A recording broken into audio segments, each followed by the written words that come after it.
All right, Roisin, we've been reading all these Paris short stories. We've had how many entries? 4,200 and a few more as well. And how have you found it? I was kind of dreading it a bit because there's a lot of stories to read to get through, but I found the standard very good and very diverse and lots of different kind of stories coming through. Some similar themes, I mean a lot of depth actually, and a lot of stories about caring for older, whether it's a partner or a father. So kind of a lot of doom and gloom, which I suppose would reflect the way the country is at the moment, and a lot about recession and economic stuff as well. Because the theme was celebrate what matters, and it's quite a it's one of those themes that can lend itself to sort of the saccharine, but also to the maudlin. And like I noticed, if I was to be really generalised about it, you say there were a lot of dead fathers and a lot of geriatric mothers, but that was a big theme, and family was a big theme as well all the way through. And it, I suppose for me, the ones that stood out were the ones that didn't go down that very, maybe kind of slightly obvious path. Yeah, I think there were some really quirky ones. I mean, I don't want to go into too many specifics, but there was one with an egg, and it had like a little tip about the next day's horse race in it, which is just bizarre and mad, but I really enjoyed. And so I think when you were reading through and the same themes were coming up, and as you say, the maudlin and maybe too sentimental, but then there was little gems like that really caught your attention. So I think the more creative, the better. You know, where they weren't just reminiscences or they weren't just nostalgia.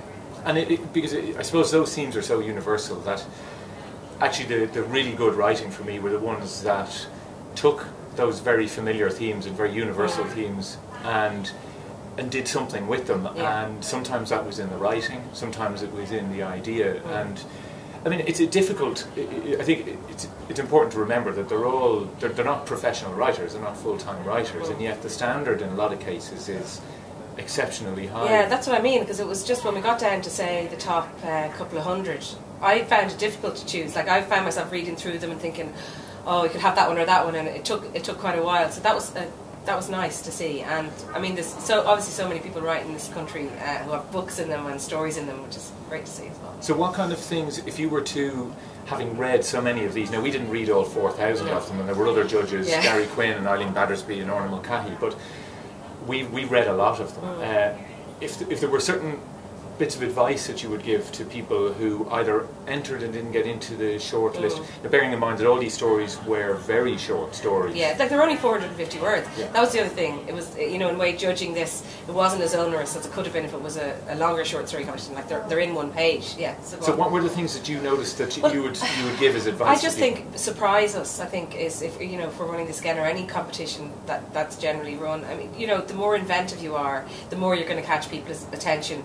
I think when there are certain themes, like we described about emigration or about caring for elderly parents, and like you say, if you're going to go down that road of something that's a sort of tried and tested theme for a story, there has to be something in it that brings it to another level, that makes it different, that surprises the people who are judging it. And there was moments like that, definitely. So did you find, you mentioned it already in terms of the themes, so do you think that it was because the theme was, it sort of narrowed people's focus to an extent, that was reflected, or do you think that actually it did reflect how people are feeling at the moment, that it reflected certain concerns? You'd wonder, is it how people are feeling, or is it like people taking themes from generally what's in the air, from the media, what they're hearing on the radio, and taking those themes? There was a good few about people losing houses, and about people there was lots about losing jobs. In a way, some of those felt a bit contrived, because it was kind of like, okay, these are the boxes we have to tick, and there's where they were less successful. But then, it is. I mean, it's in the air, it's in the ether. That's what's going on, I think, in people's minds. The other thing is, we had a flash fiction series for a while running in the Times, where people were asked to send very short stories, and I couldn't get over the amount of entries that we got and the standard of the entries. And we were involved in the Tiny Plays, which ran in the project, and we did almost 2,000 entries for that. Yeah. We have over 4,000 for this.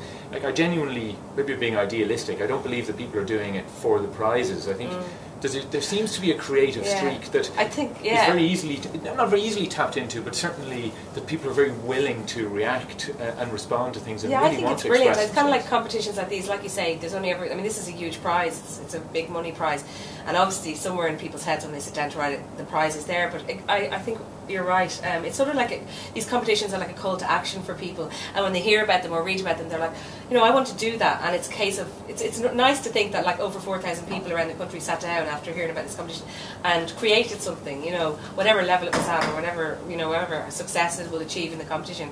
But yeah, it's great, and I think there's so many people obviously just wanting to express themselves in writing. It's great.